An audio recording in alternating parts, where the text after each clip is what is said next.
Қонақтың несібесі. Қонақжай бір кісі болған екен. Әйелі болса, жолдасыны күнде бір кісілерді ертіп келетініне жыны келетін. Бірнеше рет жолдасына: «Күніге бір қонақты ертіп келесің. Қонақтарың болса, балаларымыздың несібесін жеп кетеді», десе де, жолдасы сонда да үйге қонақ шақырмай тұрмайтын. Бір күні әйелінің шыдамы таусылып, Ғұламаның қасына ақыл сұрап барады. «Жолдасым, қонақ шақырмаған күн жоқ. Балаларымыз өсіп келе жатыр. Олардың сабағына біріктірген ешқандай ақшамыз жоқ. Тапқан ақшамыздың бәрі сол қонақтарды күтіп, оларды тойдыруға жаратылып жатыр».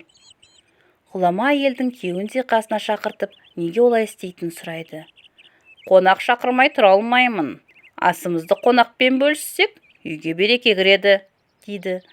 Ғұлама екі жақты да тыңдап, әйелден күнде 3-4 емес, бір ғана қонақ келсе, наразылығы болып болмайтын сұрайды. Әйел оған да риза емес.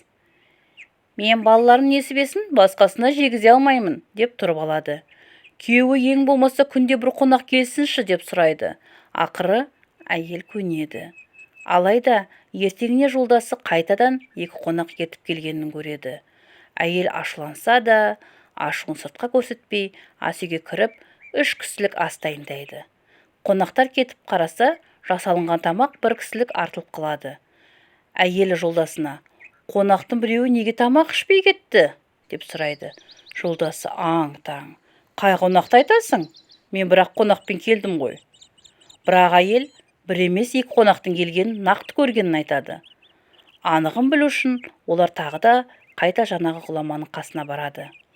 Ғұлама болған жағдайды тыңдап: «Жұбайыңыз рас айтады, үйге 2 қонақ келген, бірақ екінші қонақ адам емес, адам кейпіндегі несібе болатын. Қарсы болсаңыз да, дастархан жайып, қонақты жылы қарсы алғаныңыз үшін несібе азаймайды. Өйткені әр қонақ өз несібесімен келеді.